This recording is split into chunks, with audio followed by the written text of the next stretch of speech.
to the entertainer talking sports.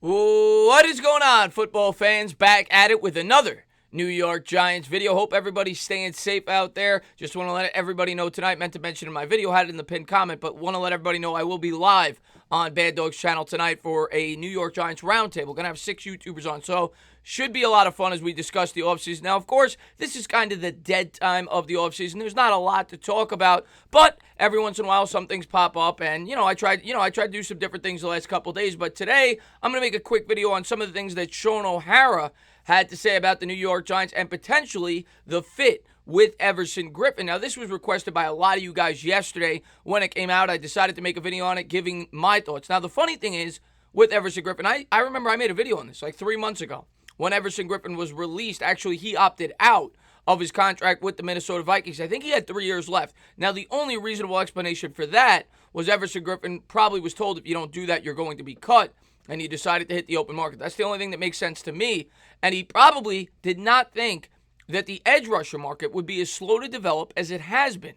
You look at the market right now at the edge rusher position. You have Jadeveon Clowney is still unsigned. You have Marcus Golden with the New York Giants, and you have Everson Griffen. Now, of course, the Giants signed Marcus Golden to the tender, and we'll have to wait and see if somebody offers him a contract before July 22nd. We still have 2 months to the day to see if that happens. So you still got 60 days to see if the New York Giants are able to keep Marcus Golden. Everson Griffen is certainly a name for the New York Giants to at least explore. Now, the thing is this. First off, we got to take into account cap space. The Giants don't have a lot left. Spotrac, I think, has us about 16 or 17 million right now, but I'm pretty sure that doesn't account for draft picks. I could be wrong on that, but I'm pretty sure that's the case, and it definitely doesn't account for the $5 million or so that Marcus Golden would cost if we brought him back on the tender. We're going to get into some of the stats for Everson Griffen, but he certainly would bring some leadership, and he'd bring, some potential to this position. Something that the New York Giants, it's definitely an Achilles heel for this football team. I think it's the weakest spot right now. Now, do we have some guys with upside? 100%. You take a look at the roster right now. Shane Zimenez is a guy that I personally think could break out this year, but we thought the same thing about Lorenzo Carter last year, and it didn't happen. So he's certainly somebody you can't bank on. Everson Griffen would bring some experience. He's relatively durable, and he would probably help the New York Giants pass rush. The other thing you have to question, though, Everson Griffen is a 4-3 defensive end. He's not a guy that's going to be versatile. He's not a guy that you're going to be able to use as a 3-4 outside linebacker. He's about 275 pounds, and he's lined up pretty much exclusively as a 4-3 DN throughout his entire career. Now, that doesn't mean that Patrick Graham wouldn't look to potentially bring him in and, try to find a fit for his defense, but I don't think it would be the ideal fit for Griffen, and I don't think it would be the ideal fit for the New York Giants. I would think Griffen would want to go to a team where he could play as a 4-3 every down defensive end. I don't see that being the case with the New York Giants. That's just my opinion. So that's why, in my opinion, I don't think this is the best fit, really, for either party. Now, I like Griffen. I think we could definitely use him, and he would improve our defense, that being our biggest weakness. So I'm at least willing to listen to what Shaun O'Hara had to say, and I'm at least willing to entertain the fact of bringing him on with the New York Giants due to the reasoning that that's a huge weakness of ours. But I think if Marcus Golden will be back with the Giants, which we won't know for 2 months, I think he makes more sense than Everson Griffen. But let's jump into some of the things that Shaun O'Hara had to say regarding, this fit with the New York Giants for Everson Griffen. Here it is. That would be a nightmare. I'm going to stick with the pass rusher theme. All right, you took Clowney off the board, so I'm going to go with the next best guy in that theme. How about Everson Griffen? All right, Minnesota Vikings, he's no longer with them.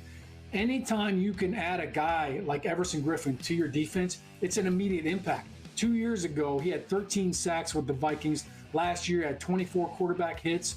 He and Danielle Hunter were terrorizing quarterbacks in the NFC North. So I think the New York Giants are a team that without a doubt could use a pass rusher like this. All right, they've been struggling to get to the quarterback for the last couple of years. You bring a guy in like Griffen, he does two things. Number one, instant production on the field. But number two, all these young guys you have drafted over the last couple of years, Oshane Ximines, Lorenzo Carter, now they can kind of work with him and learn from him, have almost like a tutor on and off the field. So I think that could be a big factor for him. And I think Everson Griffen's got a lot of good football left in him. He's got a great get off. He's somebody that definitely can disrupt offensive linemen in those one-on-one situations. So he could be a big signing for Big Blue. So there you have it.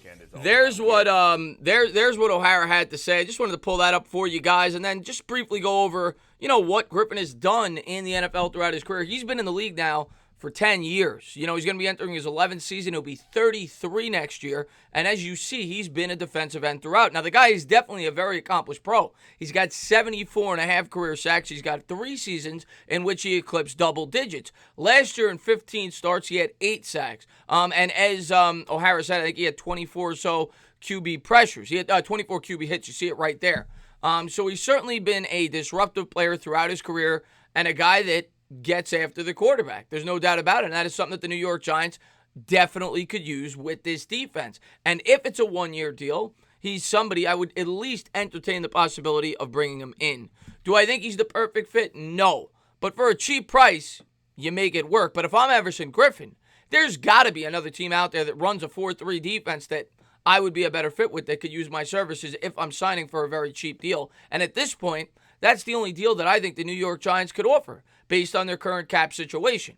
Now, will he get more than 1 year? Maybe not, because he's going to be 33 next year. We'll have to wait and see how it plays out. But if I'm Griffin, being that I'm going to be 33 next year, I'm holding out to try to get at least a 2, if not 3-year deal on the open market if I can. I'm sure if he wanted to sign a 1-year deal, he probably could have signed it already. The guy's still a productive pro.